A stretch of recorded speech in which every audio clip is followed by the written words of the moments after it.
we are going to do that. So if you've got any questions, comments, please get in touch.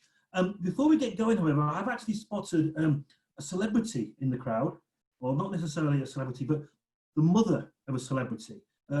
Ruth, if you can give us a wave and maybe just put your microphone on. For anybody that doesn't know, Ruth is the mum of the absolute hero of the hour, Tobias. Anybody seen Captain Tobias, the young guy who's actually done an amazing job racing amounts of money, running a marathon?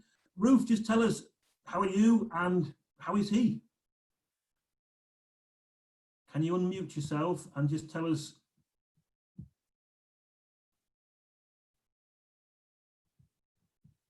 how he's doing? Can you hear me there? Yeah, we can. Yeah. I'm really well, and he's currently very well as well. We're just in the aftermath of the finish of the marathon and following up all of the press releases and all of the other links that we've now got. Carrying on walking, he's not stopped walking, and getting ready for our next challenge. Oh, so there is going to be other challenges there? He's going to have another challenge. We're looking at the moment to try and get him some equipment, actually. So we're looking for support or sponsorship to get him some equipment so he can do his next challenge. Okay, well, let us know what that is, and we'll pass that on to everybody and just see if we can make a profile to let him and help him do it. And just finally, what is the total he's on at the moment?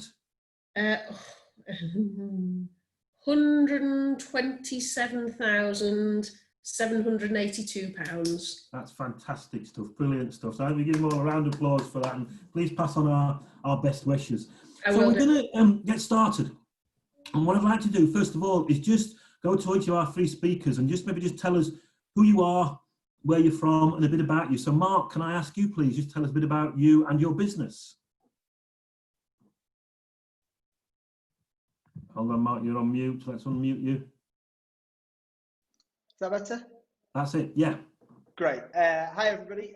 My name is Mark Ross. I'm co-founder of Redbrick Estate Agents. I also have a small role with HRM, PR and marketing business, which is really headed up and run by Richard, who's on the call today as well. But we've been operating from Chesterfield and Sheffield for about the last 7 years. 7.5 years now, and we operate across sales, lettings and new homes. So quite exciting, quite a challenging period for us at the moment, but probably not for the reasons that most people expect. Okay. One of the things we like to do is just ask people just very quickly sort of a score out of 10 as to how you see things at the moment and why that is. What would your score out of 10 be? My current score out of 10 would probably be somewhere about 8.5, 9. Okay. We are, if you'd have said to me the problems that we would have coming out of lockdown would be the problems that we'd have, they're very good problems. We are trying to hire and recruit people. The demand is unprecedented. It's off the charts across the industry. It doesn't matter whether it's sales, lettings or new homes. We have basically done nearly a month's worth of work in 10 days. And it feels like it's just non-stop. The housing market is extremely buoyant, which is normally a very good precursor for the whole economic picture. So we found that most people have woken up richer. The real economy, people have retained their jobs, and most people have had refunds for holidays, not spent as much money, and they're now looking to move house because they're either sick of the one that they've been in for that long, they've seen all the issues that they've got with it, they can't stand the garden any longer, they can't stand the space. So and I think with the shortage of materials for builders, they're really struggling to actually get on jobs and do things. People are looking to move, and with us being one of the first industries to open up, it's been incredible. I have to say it's really exciting. Great stuff. Okay, well hopefully we'll hear a bit more about that as the afternoon goes on. Holly, can I just say hello to you and tell us a bit about who you are and where you're from? Yeah, great. Hello, everybody. My name's Holly Jenkins and I'm director at Giraffe. Giraffe's a division of a larger company called Jenks Limited. We've been around in Sheffield for 36 years now, and we manufacture and distribute equipment for children with special needs. So we work nationally as Giraffe, directly with families and therapists, providing equipment for children with a wide variety of disabilities. And really, it's a lovely job. We change children's lives and we support them and we enable them to do things that they wouldn't otherwise be able to do, and I think we've got the best job in the world. This has been an interesting period for us, obviously, because the young people that we work with, by and large, are in that vulnerable shielding category. So the way that we've had to work has changed drastically, not only internally with our staff and keeping them all safe, but making sure that the work that we're doing directly with children is safe for them, and sometimes weighing up that risk about seeing a child and the potential risk of coronavirus versus not seeing them and a deterioration in their ability or in their condition, which could be much longer lasting. So it's been really interesting. Okay, and a score out of 10? I think I'm going to be a bit more cautious. Okay. I think simply because the children that we work with are mainly shielding at the moment, I'd put us at maybe a 7 at the moment. Yeah, things are very positive, but we're still having to be a lot more cautious than other industries, perhaps. Brilliant stuff. Okay, Holly, thanks very much. And last but not least, Darren Hayes. Hi everyone, I'm Darren Hayes. I'm the Business Development Manager at Western Park Cancer Charity. Most people have heard of Western Park Cancer Charity. We are the dedicated charity for the hospital and also help in supplying a lot of services throughout South Yorkshire, North Derbyshire to cancer patients and their families. So again, you know, I'm more on the fundraising side, but I'm sure as we talk through, you'll realise we've had to adapt quite a lot and look at different aspects of the business and making sure that the support mechanism is still there for cancer patients. Okay, great stuff. Well, I'm going to start with you, Darren, if that's okay. And I'm going to ask these questions. Sorry, I'm an 8, Andy, as well. Speakers. I were an 8. You're an 8. Okay, great. Yeah. Thanks very much. What have been the biggest challenges that you've had as an organisation? Sort of getting through this one. Still getting through this whole issue.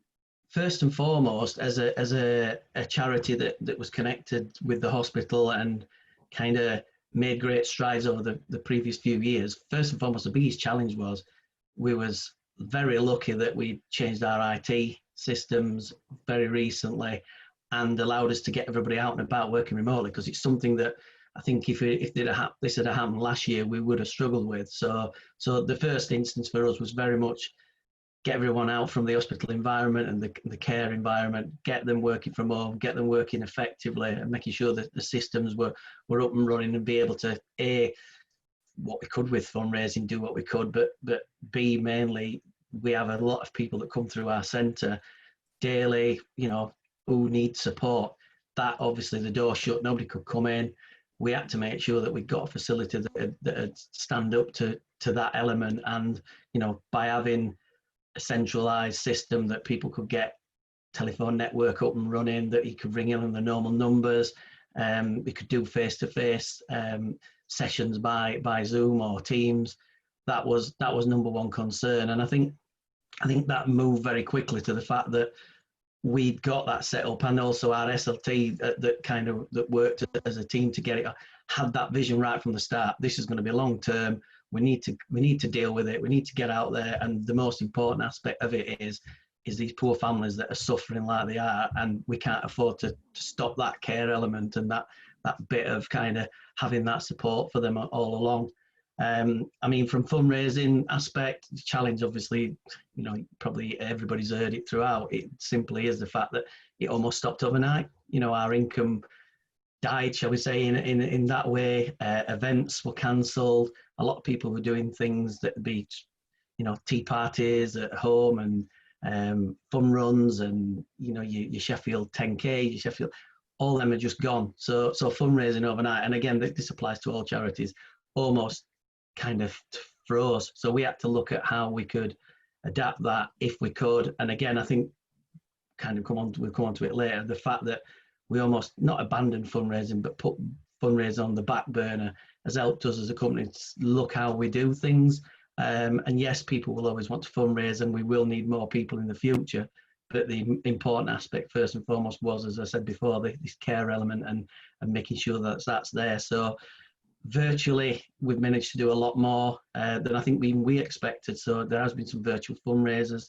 Obviously, things like the 2.6, which I'm sure we'll be coming on to later, has allowed us to go down that line as well. So it's been a challenge. It's a challenge that I think we said this morning in a team meeting.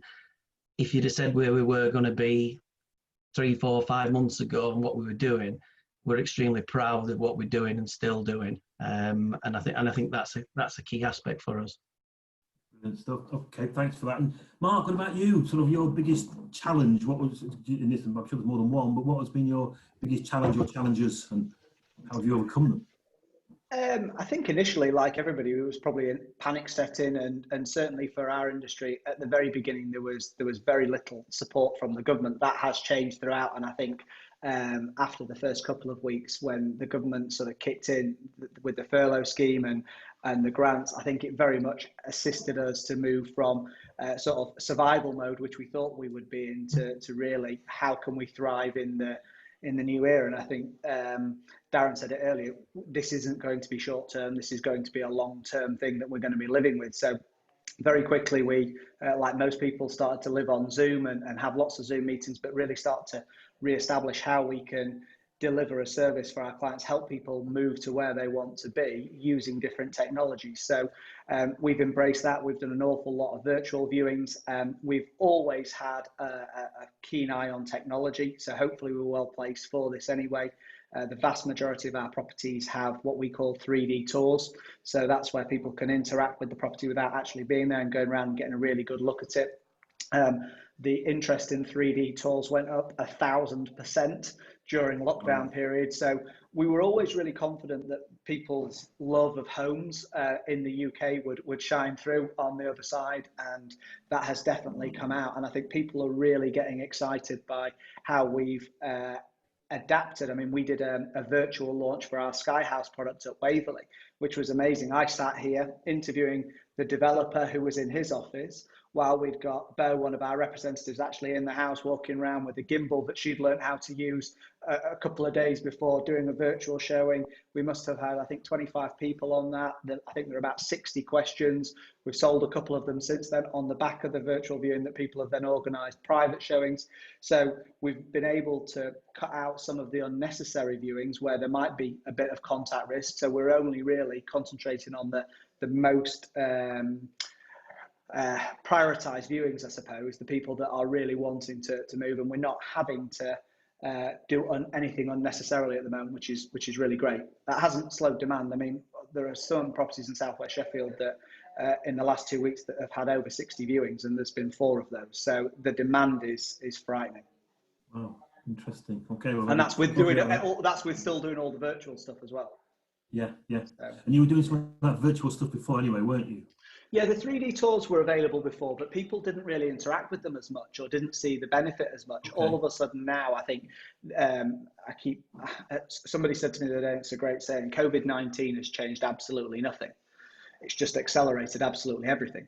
And I think that's so true. Everything that we have implemented or brought in was in our plans to do so. It's just we've moved it forward, and we've probably moved forward 2 to 3 years in 2 to 3 months. Yeah. And the acceptance of both our team and our staff and the general public to interact with the new technology has been so much, there's been more tolerance there. So we've been able to bring things in quicker, which hopefully will benefit everybody in the long term. Great stuff. Cheers, Mark. Thank you. Holly, what about you? Your sort of biggest challenge or challenges, and how have you overcome them? Well, I suppose for us, a little bit like Darren said, really, everything just seemed to die overnight. We have got 15 people on the road going out working directly with children and families all day, every day. And they typically are booked up 3 to 4 weeks minimum in advance. And we went from full diaries across the country to absolutely nothing as soon as those real risks emerged, and as soon as that announcement particularly came out that schools were going to close, everything just got cancelled out of our diaries. And then I think the same as Mark has just said, it was a case of us really rapidly re-evaluating how we carry out our business and radically changing that. So lots more video calling, lots of reviews where we've got carers doing the job that we would normally do, and we're guiding them through that.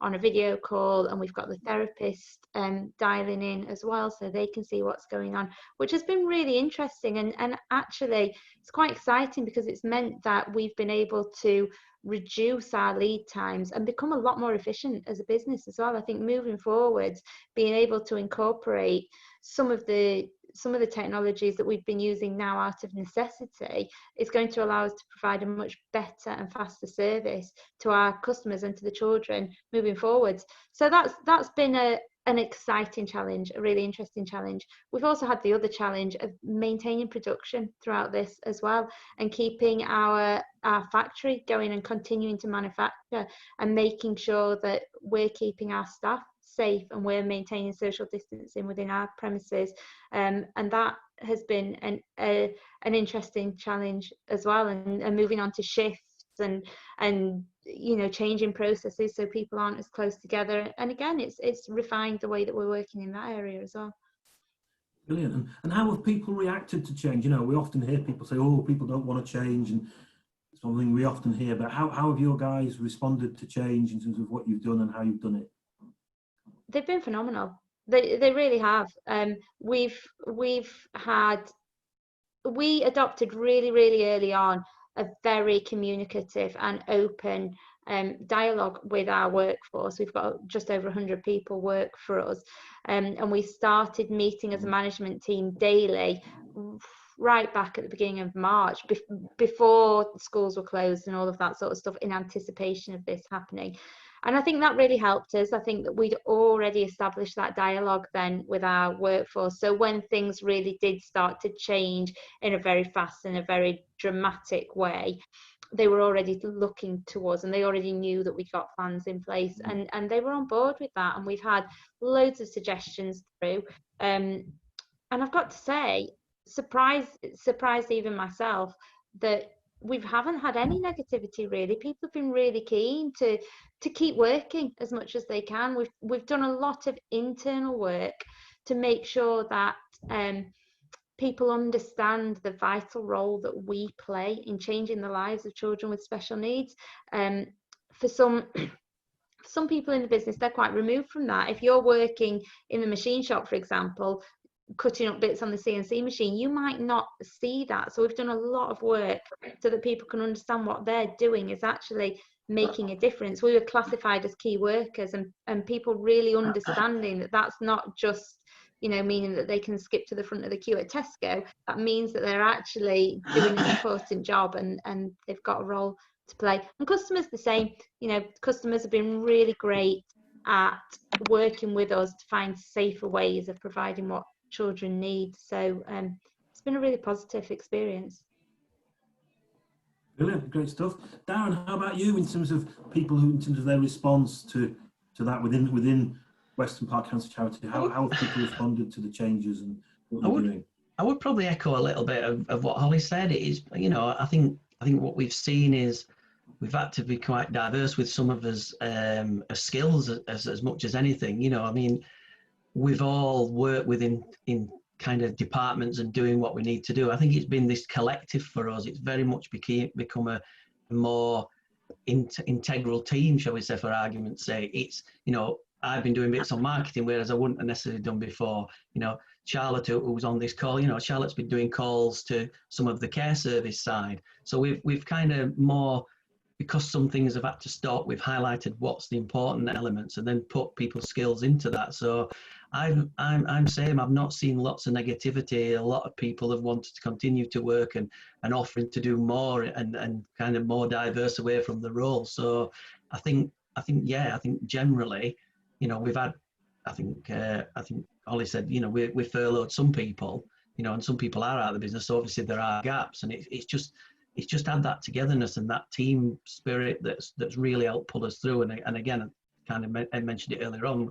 We talked about that this morning, that has come through, and it's helped us, and kind of, I think, will take us forward as well in the future. And also what I will say is the kind of networking side of, like, the things we've been with yourself, Andy, you know, hearing other people and having that positivity from them other people as well helps that. And I know Matt's on from Bluebell. Me and Rachel have spoken quite a lot at Bluebell throughout, and very much the same thing. We've almost worked as teams in charities sometimes as well, across charities, trying to get best practice and trying to come up with ideas. So I think that's been, I'd class them as part of that team a little bit as well, because it has helped make a difference. Brilliant. No, great. Thanks for that. Mark, same question to you in terms of people's response within the team to change, and how have people done that? How have you found it? Very positive again. I sort of said earlier, we do think we've implemented quite a lot of change, even for Red Brick, where we are quite fast paced. And as some people on this call may tell you, I do like to change things up a little bit at times and implement as much as I can. I love my technology and love to bring things in. But I think it's been more the willingness of the general public that I've been pleased with, I suppose, and their acceptance with how things have needed to be. We've found very much that we've really been back at work nearly now 4 weeks, which is quite a long time considering there's still a lot of people still out there not able to work and not able to run their businesses. And we've very much seen that the people that are out and about and are viewing are quite relaxed about things. They're very much of the mentality that they want to get on with their lives. We've obviously had to implement a whole set of PPE regulations and different activities in terms of viewings, how that gets implemented. We can only show a certain amount of people for a certain amount of time, no children, no pets. Yes, people do bring their pets on viewings, believe it or not, sometimes. And we've had vast majority of people really respecting those new regulations. Others, it's just not been on their radar that they've even had to think about those things. We did have one situation the other day where somebody came in flip-flops, and we ended up having to get some, the blue freezer bags that you get in the kitchen because they'd got no socks on, and the vendor didn't want the client walking around in barefoot. So we had to get some freezer bags and some elastic bands and made a joke of it and have improvised. So I think across the board, whether it's been staff or whether it's been the general public, overall, there's been a real willingness to pull together and to find ways to actually move forward and operate rather than find ways not to, which has been good. Yeah, interesting. I just had a quick question here from Matt, just asking about people who've done a 3D tour and then done a real one, a physical one. Have you had any reactions from people in terms of better than the other or surprising? Just interested in what people find the comparison. Yeah, I saw the question come in actually. I think it's really interesting because the 3D technology that we have, the Matterport technology, if anyone goes onto our site or through Rightmove, the virtual store stuff that we do compared to some of the others is incredible, and you do get a very good sense. You can do 360 degrees, look up, look down. The only thing that you don't always get is the outside. You can see the outside, you just don't always get the full perspective. And yes, people can do Google Earth or Apple Maps. There are obviously other map services available, but and people can get it. But I think generally speaking, when people go to move to a property, whether that's rentals, sales, it's a feeling that people get. And I'm sure everyone on this call has moved into their own property at one stage or another, and you just know whether you're going to live there. You don't tend to get that feeling from the 3D walkthrough, but you can get all the practical side. So I think what the 3D tour does is it will show people if they're not going to live there. It's not going to confirm 100%, but it will automatically say, so hopefully from our point of view is we're cutting out some of the unnecessary viewings that might have taken place before. The other thing that we have to consider quite carefully is now everybody's financial situation, because obviously mortgages are changing, and Darren mentioned about collaboration. I think certainly we've collaborated brilliantly, not only with other estate agents and non-compete around the country that we work with, but also our partners with Taylor & Emmett, Keebles and Banner Jones Solicitors, and Connect Financial Solutions, the mortgage company, in terms of getting information to our clients. And we've done that a lot better, we feel now, and we've really brought in practices that will change and make the situation better long term, because we're getting more information earlier on so people can make a better informed decision quicker, which again has been fantastic from a collaboration point of view. Interesting. And again, have you found people you've collaborated with have been quite responsive in the same way that you are when it comes to things like this, or have you had to educate people a bit?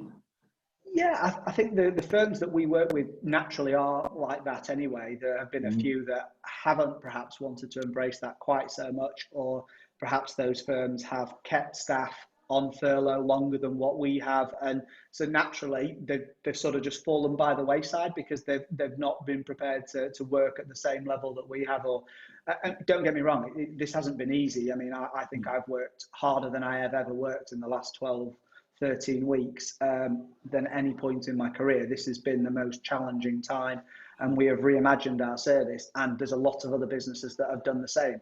I think those that have will reap the rewards, certainly early coming out of this period.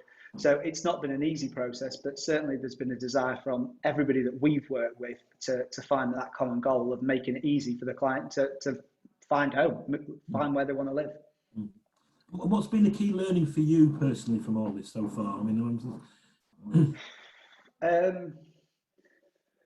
it's a tough one actually, because there have been so many. I think not panicking is one, because I think initially when it all set off, I think there was a degree of panic from everybody, and realizing that actually if you look at the last 5-6 years, there's always been something, whether it's been Brexit, whether it's been the election, whether it's Trump, there's always something to derail or something to create hysteria in the market. And I went to a talk last year, and there was a guy from Australia who ran the Sotheby's operation in Sydney, and he exclusively he doesn't sell anything under 2 million Australian dollars.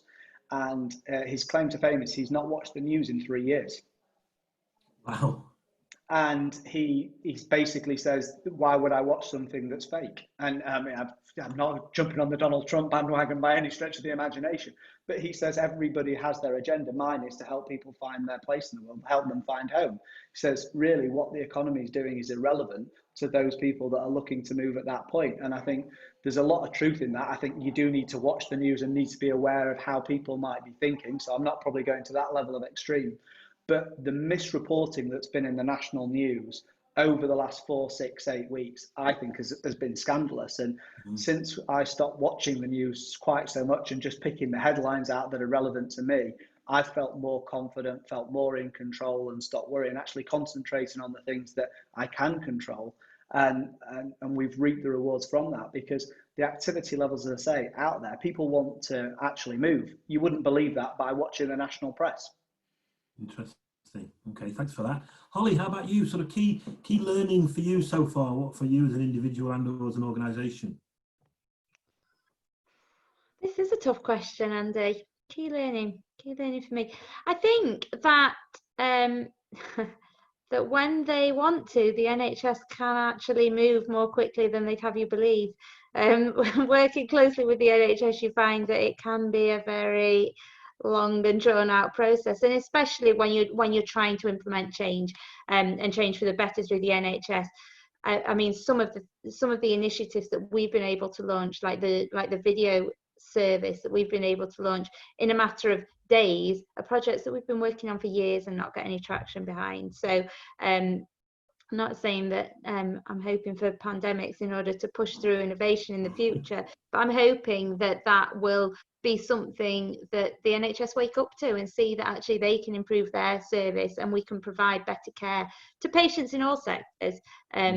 Really, for me personally, I don't know if it's new learning or if it's just cementing what I already believed, that if you have got a really clear vision for your business and a real passion for what you do, and you stick to that vision and you stick to that passion through the good times and the bad times, then you come out at the right place. If you are swayed and you go off in a different direction and you try and be something else, that isn't a business with integrity to me. So it's just cemented that to me, and that has very much been at the centre of the decisions that we've been making.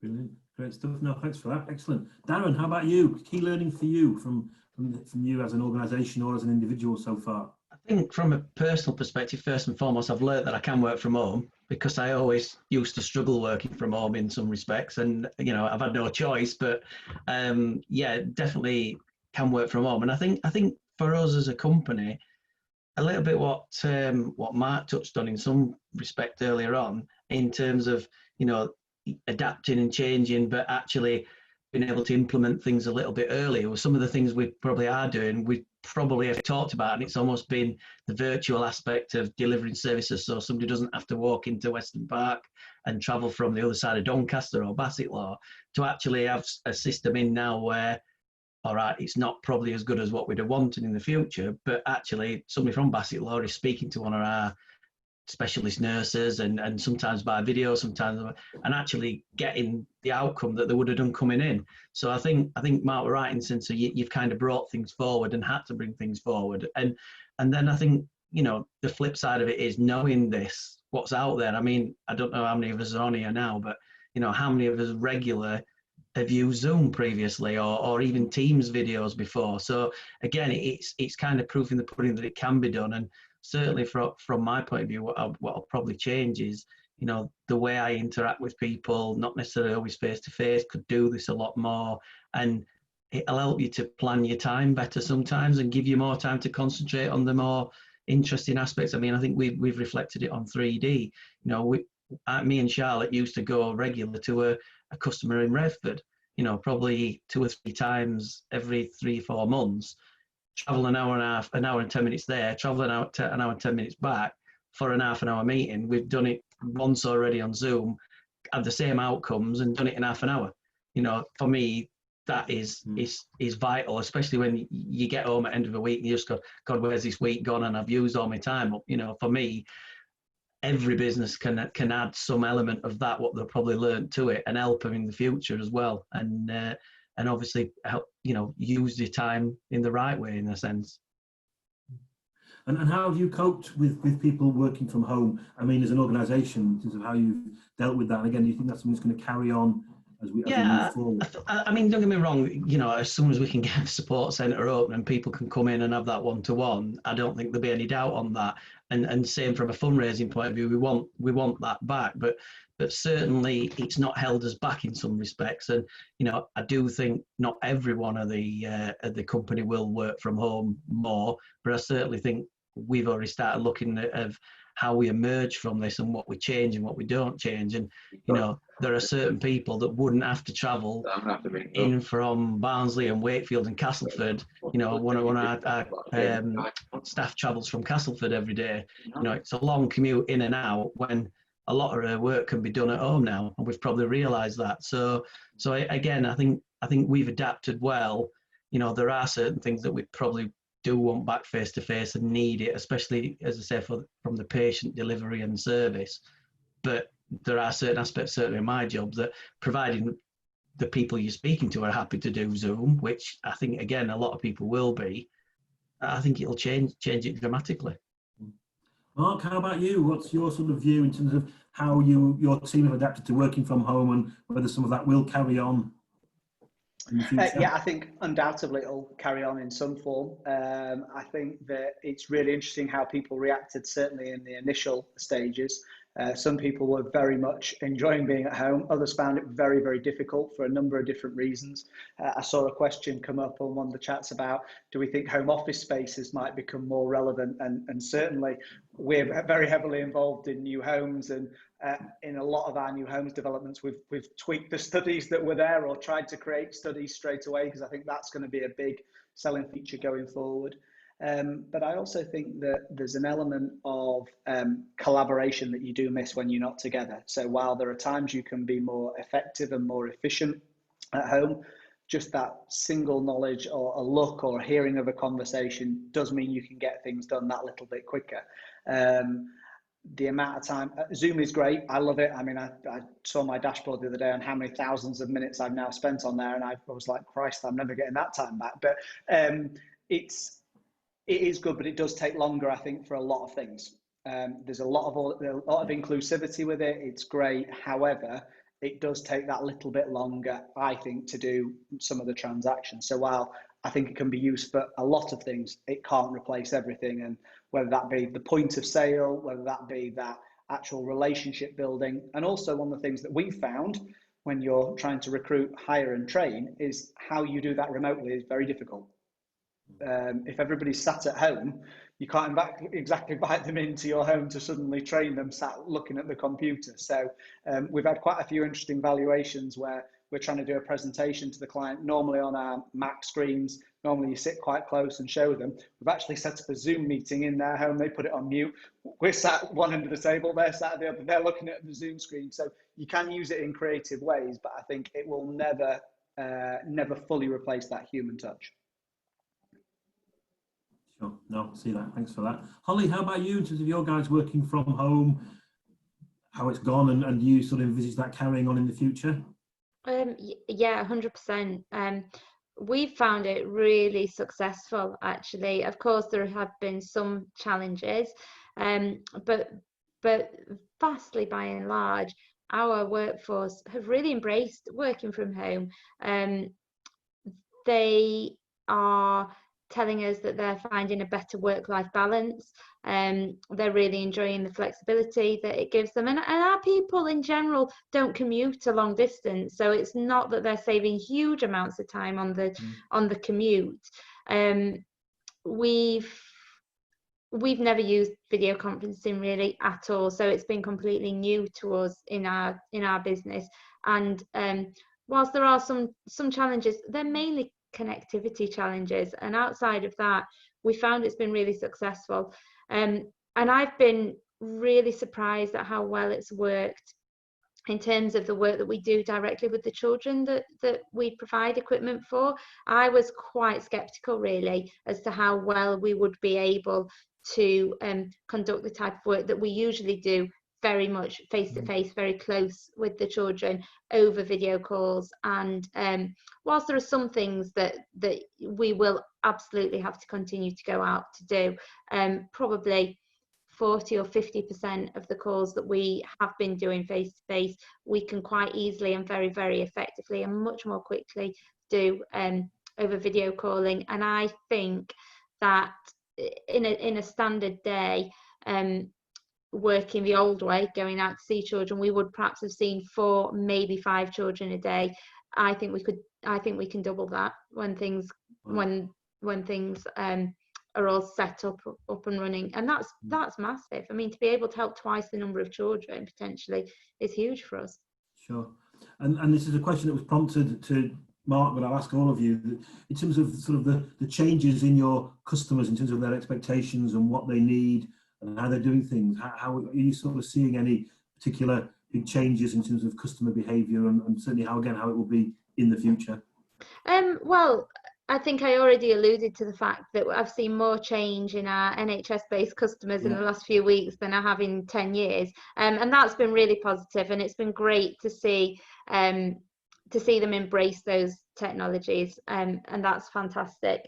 I think that we will continue to get demands from customers to do these kind of virtual services, but we've branched out in other areas as well. It's been really interesting because within our very niche part of the medical devices industry, every other provider in the UK has closed their doors and stopped going out providing support for children, at least for a period of time, for at least 6 or 8 weeks. So we were the only ones out there. So actually the inquiries we were getting were, are you still doing anything, rather than what can you do for us? So it was a great position for us to be in, to go back and say, yes, we are, and we've developed all of these new services that can help you as well. And some of those will definitely continue moving forwards.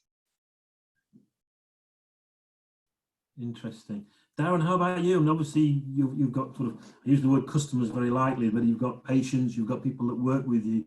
What are you seeing the changes that are happening in terms of what they're doing and how they're doing it? I know there's some certain challenges that you've got at the moment with that. I think again, we have to separate fundraising and service. From a fundraising point of view, people have adapted in terms of, like we talked about before, virtual fundraising, but the desire to support still stays there. They're just all trying to find the way of doing it.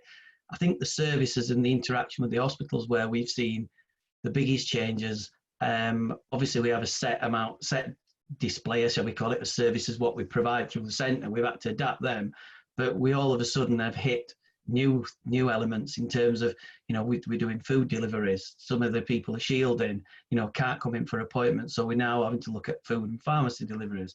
We are doing hardship grants. Some people just cannot afford now to do certain aspects, whether that'll be, I've got an appointment, I need to travel into the hospital and there's no public transport the same, or I don't want to go on public transport, I need a taxi, you know, and these people are not on furlough or anything because they've not been working, because they're having treatment and you know, they're not within the company confines. They're then having to come for us for extra help. So again, it's not things that we'd ever considered in some respects. And, you know, even things like the hospital are getting different demands. So I know we talked about it at 3D Connect the other week again, but, you know, the patients coming on their own, they can't have anybody in the hospital with them. And that brings with it a different type of problem for them. You know, they've no support with them. So one thing that the hospital asked the charity to do was purchase a load of tablets. So we've put a load of tablets into the hospital. So these patients then, whether they're just going in for a routine radiotherapy appointment, or whether it's an outpatient appointment, or it's, you know, they're hospitalised and they're on end of life care or whatever, they now have got something that they can FaceTime or Skype or whatever it needs to be back to their families to be able to interact with them. You know, and again, that would never been anything that I think we'd have thought about in the first instance, that, you know, someone who is on end of life care in hospital all of a sudden has got nobody there, you know, and how do you connect with them? So again, I don't think we could ever envisage that being something we were requested. But for us as a charity that supports the patient, we've seen that as a massive positive. And again, you know, the bits being on social media, we've had a few companies, a few even Sheffield Wednesday supporters, Wednesday Eye, put forward £1,000, £1,200 it was, towards buying some of the tablets. You know, amazing that goes out, that we're doing it. And again, I think if people actually start to analyse what a difference that makes and what it has made to them families to see people, and sometimes, I know it sounds awful, sometimes it could be the last time they see them, to be able to give that makes us as a charity very proud that we've done that. But also it's the, you know, what it's given to that family and to them people. So yeah, we've had to just change everything in that respect. Okay, thanks for that. Mark, what about you in terms of quite a few questions people asking about what sort of houses people are going to be buying and how they're going about doing it? What are the sort of the things that you're seeing out there, without going into sort of the detail of whether it's a 2 up and 2 down or all that? What are the general sort of trends that you're seeing in terms of how people are buying houses? I think it's probably too early to tell exactly where the trends are going to be in terms of just going back. Certainly what we are seeing, which is very interesting, I think, from a slightly different standpoint, is where people are coming from to buy the houses. We take a lot of information from our own website, and we sell the vast majority of our houses in Sheffield and Chesterfield, about an equal number. Yet in terms of our website usage, number 1 is Sheffield, number 2 is London. So I think what's really going to be very interesting is people exiting the bigger city, or certainly the big cities of London and potentially others, and moving and taking advantage of technology such as this, and maybe going into London 1-2 days a week, but actually living where they want to live rather than where they feel they have to live. So I think that's very interesting. And because naturally our properties in sort of North East Derbyshire and South Yorkshire have slightly better garden spaces than those in London. Certainly in terms of locality in Sheffield, I mean, S10 has never been so popular. I mean, we cover obviously the whole of North East Derbyshire and South Yorkshire, and 25% of our database is looking for a property in S10 right now. Wow. So that, and I think that was picked up in the Times, that Fulwood and Ranmore were 2 of the hottest places to buy in the country right now. So again, I think those the properties in those areas naturally have big gardens and they're slightly bigger. And I think you will see, and it's not a standpoint that the national press have been pushing. And believe me, estate agents don't want house prices to keep rising and rising. It makes it unsustainable and banks get nervous. We want sort of steady growth, sort of 2%. That's sort of where that would be our ideal and utopia. But prices are going to go up 5, 6, 7% over the next 12 months because interest rates are so low. The money is technically free at the moment, and the amount of demand versus supply is just crazy. So what you will see is yes, people are probably wanting what everybody wants, but that is the housing stock that we have in pretty much the whole of Sheffield, give or take, and North East Derbyshire. So I think we're very, very well placed. An hour and 55 minutes, 2 hours from London on the train, people can go down and come back and live on the doorstep of the Peak Park, Derbyshire Dales, which is what they want. And I think you will see significant increased demand in our locality. The other big thing, of course, is investors. Huge amount of investors looking to buy again in our area. People have had their stock portfolios absolutely obliterated. And with the rental prices the way they are, I joked the other day that we could rent a cabbage patch with a piece of tarpaulin over it for £500 a month because the rentals demand is so great. Clearly, there's been a lot of challenging times in some households during lockdown. I don't think many couples have spent quite so much time with each other as they have done. So there's been rather more separations, unfortunately, than usual. But hopefully, some of those people will get back together. But the amount of short-term accommodation that we've been renting is again off the scale. Interesting. In terms of, and again, this is a question to all three of you, but I think it came from Karen, that basically we're asking about, you've been creative, your people have been creative in some of these sort of lockdown situations. How are you going to keep that going? What are the sort of key things you want to do to sort of engage the creativity and the innovation from your people? I'll start with you, Mark, if that's all right. What are your plans to keep that going? Hopefully, we've always been an employer that's always encouraged people to generate their own ideas. And while we might set a framework, we've always hopefully allowed people to have creativity within that framework. And we run businesses in lots of different, even though it's property, different geographical locations. New homes is very different to lettings, to resales, and on the marketing business. So while we have an ethos and a culture, that's very much about being creative and challenging the norms and hopefully making what we do better. And so just harnessing that, just keeping it going really and encouraging it. And I think people have had a little bit more, I don't know what the word is, but I suppose working from home, they've had a little bit more authority just to crack on with things. They've not had somebody to turn around and say that's okay. Is that okay all of the time? They've not had that need for that same reassurance. They've just got on and done it. And I think so naturally people are feeling a little bit more confident. And because a lot of those ideas, certainly with our industry, have worked, hopefully that will breed a little bit more confidence going forward as well. Sure, no, I like that. Thank you. Darren, how about you? What are the sort of plans at Western Park to keep the creativity going with all the ideas you've had so far? I can only echo really in a sense of what Mark said there. I mean, it is, we do encourage, we're a smallish team, so we do encourage people to get involved, and, many ideas come from different parts.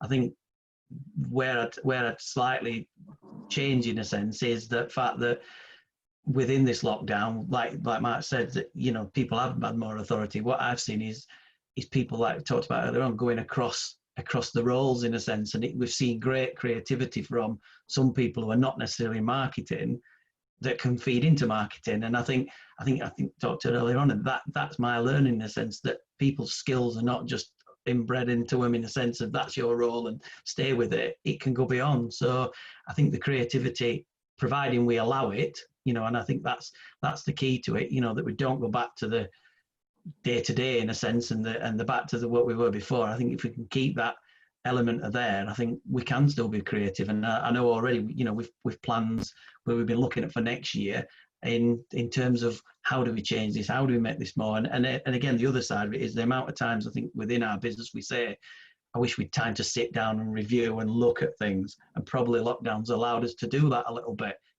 We have a chance to review a bit more and look and say, could we just add that little bit, or can we change this little bit? And, hopefully that creativity then will follow through. And, I think it's difficult sometimes for charities because there's a lot of us about to keep it fresh and keep it different. And, I think from that aspect, we've tried to do that a little bit going forward, and hopefully we'll keep it going. Great stuff. Thank you. Holly, how about you? How are you going to keep this innovation and this sort of forward thinking ingrained into what you do as you get back to whatever the normal is going to be? Well, I think I would echo again what Mark said in terms of us being a business who really does value the input of our workforce. And that's something that's ingrained within our business anyway. But what I've really seen happen for us throughout this is that we've become so much more dynamic in taking hold of those ideas and really sifting them very quickly into the ones that have got legs and the ones that haven't.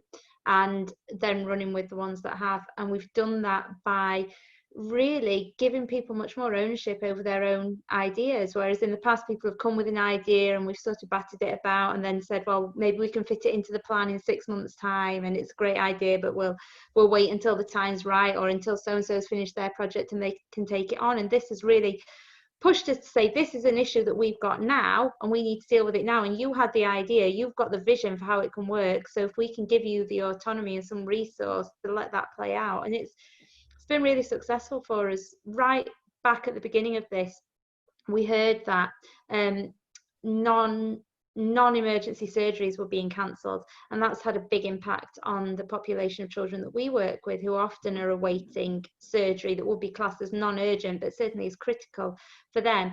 And their requirement, therefore, for equipment has changed very radically from what they got planned, and they might need different equipment to the equipment that they've got, or they might need equipment where they didn't before to see them through that period of time. And one of our guys came to us on a Monday morning and said, I've got an idea for an emergency loan scheme for this equipment to meet this specific need that's come up around this cancelled surgery. And we said, that sounds like a great idea, run with it. And we launched that the following Monday. So something that normally would have taken us months to plan out, we got from initial idea to market. And we've helped over 100 children across the country by providing them an emergency loan scheme, which has been fantastic. So I think, yeah, moving forward, much more dynamic, allowing people to really take ownership of those ideas that they've had and run them through, even if it's not their department, for them to keep hold of it and to champion that through the business is something that we'll look to integrate. Okay, great stuff. Well, thanks for that. Brilliant stuff there. Great ideas, and great to see it all put into practice. My last question to each of you, I'm going to start with you, Darren, if that's all right. If there was one piece of advice you could give to people from what you've learned or from what you've experienced, what would that one thing be? I'll start with you, Darren, if that's all right. Yeah, I think from me, relationships the key. You know, I think it's for us, again, every business is different in a sense, but throughout this, our relationships we've built previously, we've been building, and, you know, even through this created new ones, it has been key for us, you know, right from at the beginning of it all, when we talked about when it first hit, and we were hearing horrific stories from the hospital of, you know, the nurses were washing their hands frequently and PPE on, you know, a relationship that came just with price check toiletries that delivered 1,000 tubes of hand cream. It sounds minimal, but it made such a difference to our nurses to be able to be in that position. And I don't think if we'd have built a relationship previously, we'd have had that, you know. And again, I've had a lot of conversations with new people throughout this who are very keen to do things and support. Now, you know, people think of charity and think straight away in the monetary term, and it's not necessarily always about that. And again, one thing that we talked about at 3D Connect recently was, for this next month, we are very much promoting our services. We need as many outlets to promote our services, because there are still a lot of patients out there who are not accessing help. They're hiding behind the COVID and not coming to appointments, not kind of ringing a GP, and they're going to escalate further down the line. So by our relationships, we're starting to feed that out. And I think it's always key to have, you know, good relationships within business. But for us, and for me personally, it's been that. And the other one I'd put is, you know, creating that team ethic and that teamwork within. You know, I think we've all talked about how the rest of your staff have kind of rallied around and done things. I think if you've not got that, or you're not working towards that, so I think for me that has been a great learning for us, that it's needed. And, you know, I'm sure other businesses are doing that and are implementing that. But if they're not, that's something I think it should be looking more at, looking at your people and looking after your people through this, and making sure they're the people at the end of it that they'll drive things forward.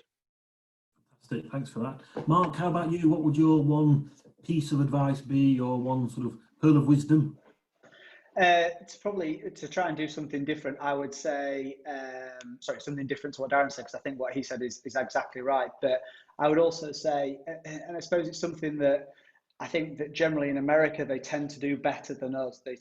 Apple have always sort of, their first sort of beta testing has almost been their last bit of market research, and they've gone to market knowing that they might not be fully ready. And actually they've gone out there and been prepared to fail fast and learn quickly and adapt on the job. And I think it's doing that to a certain extent, but trusting the team to come back and giving you the feedback and actually just going to market quickly when you've got something that you know will work, and working it out, and not over testing to the point that it never gets done. I think we're all, well, certainly you can be guilty of trying to think, oh, well, what if that, and you actually never bring that new thing to the market. If you actually just deliver it, work on it live within a framework, again, get it as far as you possibly can, but try and bring it to market as quickly as you can, because normally your first idea is the right one. Great stuff, thanks for that indeed. And over to you, Holly, your sort of one piece of advice to everybody listening today. What is the sort of thing you would suggest? I think I've said it already, Andy. It's that authenticity. I think when things change around you, being crystal clear on why you do what you do, what your purpose is, and really, yes, absolutely finding new ways of doing that, but not changing that, staying true to your passion. For me, is really important, and that's something we've seen in our industry. Whereas we have worked around the clock, done everything we can to continue to provide what the children that need our equipment need in any which way that we can, and other parts of the industry have shut down altogether, and our customer base, the market, are saying to us, where were they? They're always telling us they're there, and they're not there, and that, I think, if you're a business that continues to serve your customers and be true to your vision, I think it was Mark that said earlier, that will play out for you in the long run, because people will remember that. Fantastic, love it. Thanks very much for that. So I'd like to sort of say thanks very much to Darren, to Mark, and to Holly for some great ideas there. We are going to carry this on. As I say, we sort of do it as a bit more of a social thing now. If anybody has any questions, we'll open up to the floor for people to do that. I'm going to hand over to Richard in a second just to sort of conclude. But last thing I would just like to say is, first of all, thanks very much again for contributing, and thanks to everybody who sort of came on and stayed on, which is great news. A date for your diary, and this is a blatant plug, but it is for Weston Park. So we're doing an event called 2.6 on the 26th, and it's 2 hours on the 26th of June, where we've got 6 leaders all talking to the people who are going to be there about leadership. And we've got Arnie Singh, who was the last session that one was due to popular demand. We've got the guys from Gulliver's. We've got from Dransfield Properties. We've got Simon Biltcliffe. We've got a real mix of people who are all going to share their wisdom.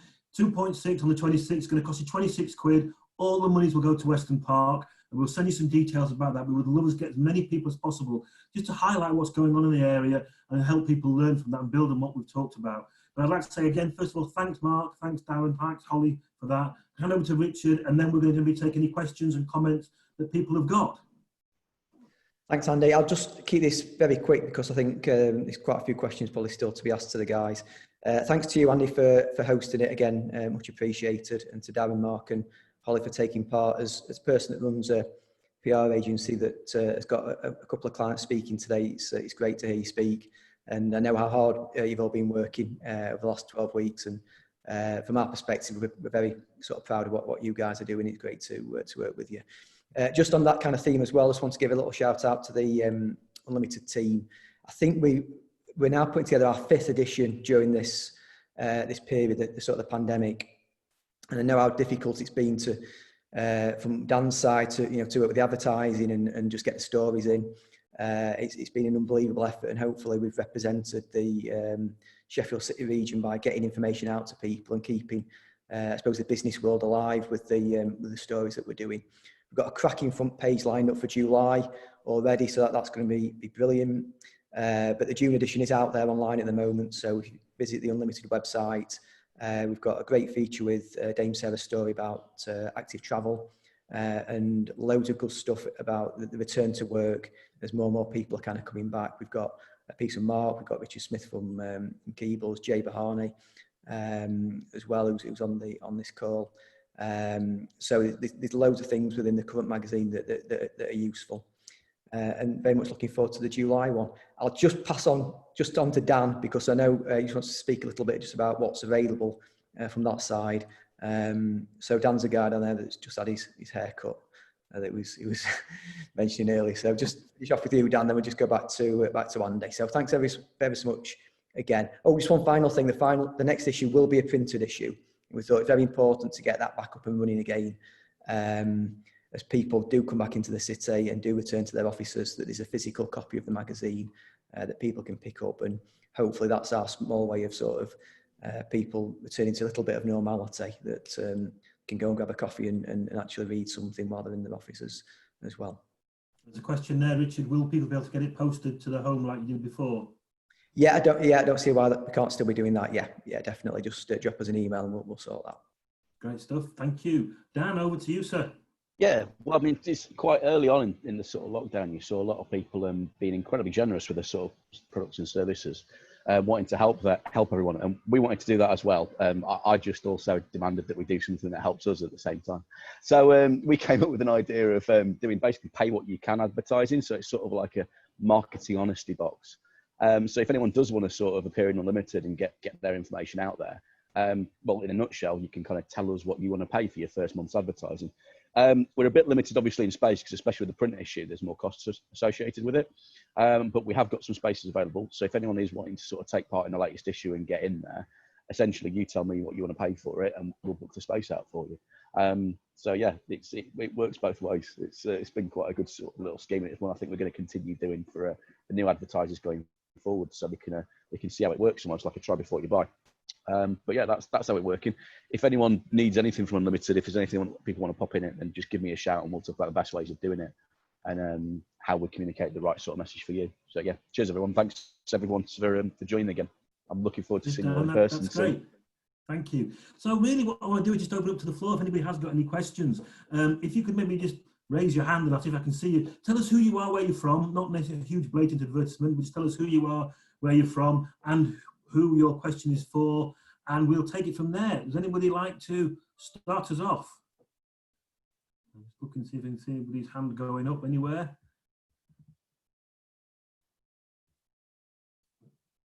There's a stunned silence.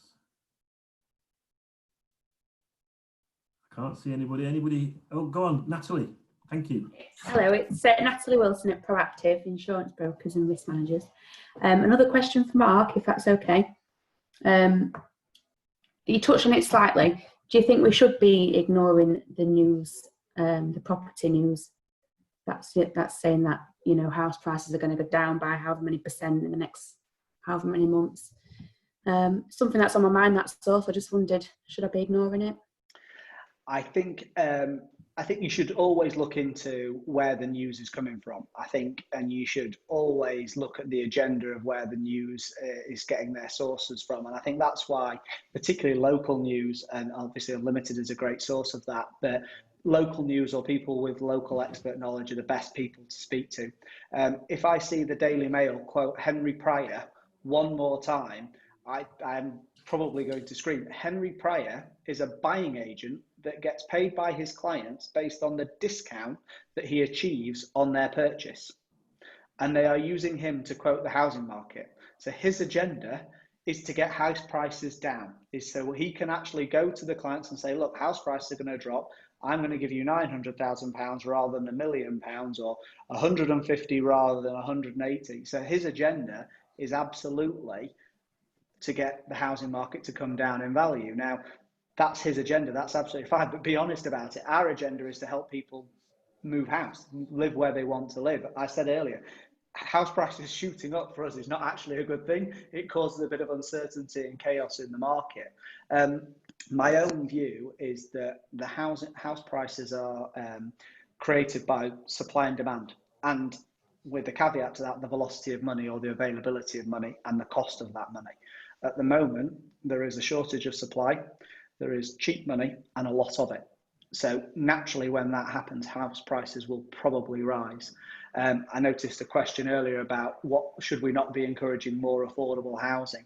Absolutely, we should, and there will be more affordable housing. And there's great schemes like Help to Buy, and some of our new build properties that are coming to market are really, really affordable. And also, I hope with things like Zoom, people will be able to consider other areas. I mentioned earlier about the popularity of S10 and the southwest of Sheffield. But equally, if people wanted to go and live in northeast Derbyshire, there's parts of that that are absolutely beautiful, that are cheaper again. And again, it might not be bang in Sheffield, but people don't necessarily need to travel in and out of work. So I think it very much depends where you are. And I think the other thing is, in our local economy, what is going to be the economic negative drivers? Well, we're a state-employed region, largely speaking, where jobs are pretty secure, which is why even when 2007, 2008 hit, the vast majority of house prices in our area didn't fall greatly. In some cases, they didn't fall at all. They just stopped rising. We have doctors and nurses that have earned a significant amount of money over the last 3-4 months. In some cases, they've probably earned a year's overtime in 3 months. You've got the universities, which are fantastic for the city. And we are not overly exposed to any of the real industries that are going to struggle, such as aviation.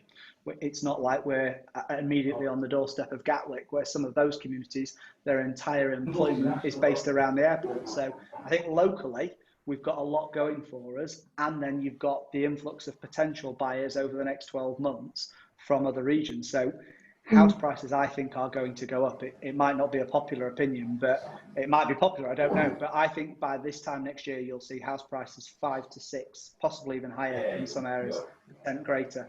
The person I would encourage everybody to go and look for on economics, don't listen to me, I'm not qualified, but there's a guy called Roger Martin Fagg, who I don't think has been wrong in the last 10, 15 years. And he's absolutely brilliant when it comes to explaining how, he's a behavioural economist, and he explains exactly how people will operate. And we follow him quite religiously. And as I said, he's not been wrong as well. Ever since I've been following him, he's just never been wrong. So he has a great diagram of the money supply, and at the moment, how it's working. It's like a big hose pipe, and somebody's just got their foot on it. And as soon as that foot is released, the money will flow. So yeah, it's going to be a very interesting time for our local economy. So but it's going to be very interesting, because I do think house prices and demand area is going to grow quite significantly. Okay, thank you. Repeat his name, please, Mark. Somebody's just asked. Yeah, it's called Roger Martin Fagg. He's a behavioural economist. He's worked for the Treasury. He's worked for the New Zealand Treasury. He's quite funny, actually. He's quite grumpy at times as well. But if you go on YouTube, and you'll normally find a little bit about him. But he's very, very good. Excellent. The Property Academy have put some stuff on about him as well. They've put some of their his webinars out there. He's very good. Great stuff. Any other questions, comments from anybody? Jay?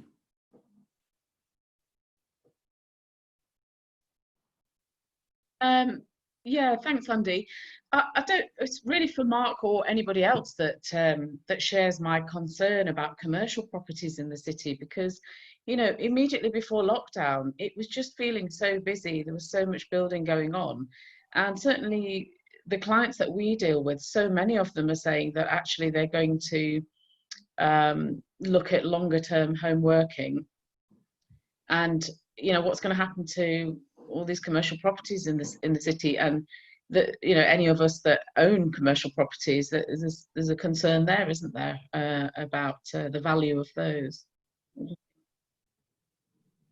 Mark, any thoughts? And anybody else?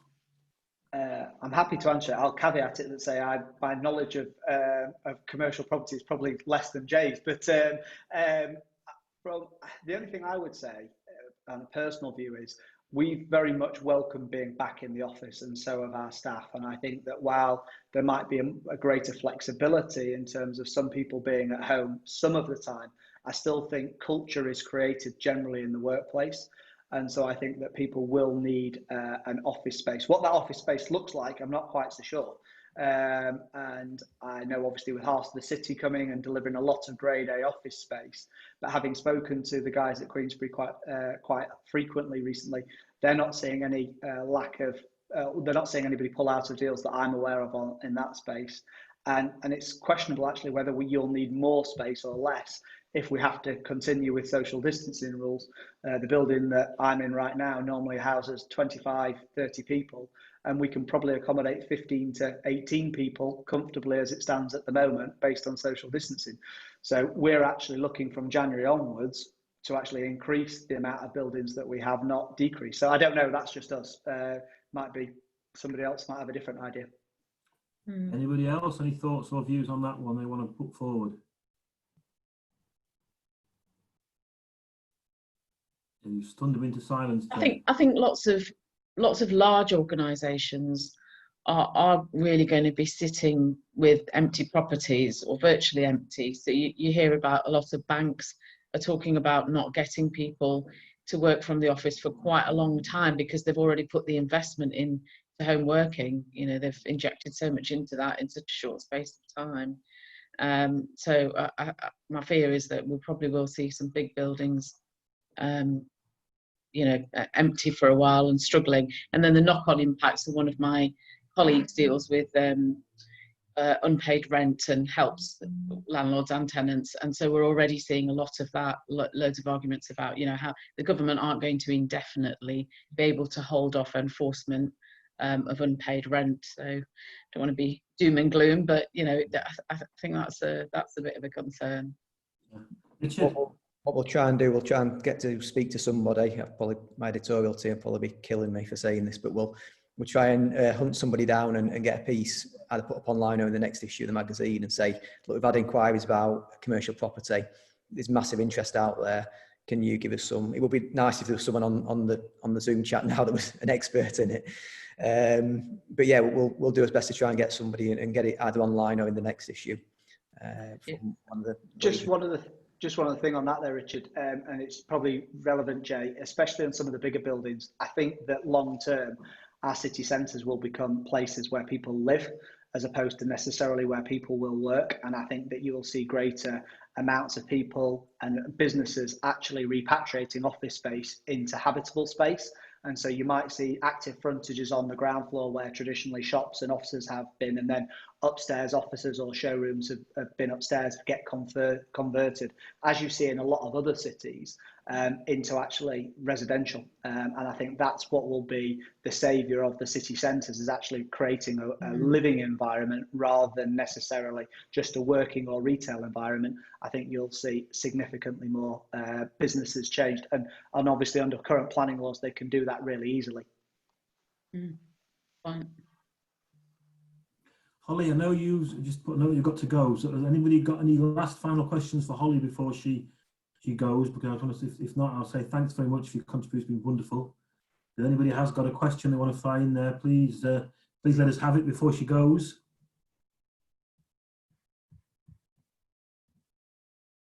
You've answered them all. You've answered them all, obviously.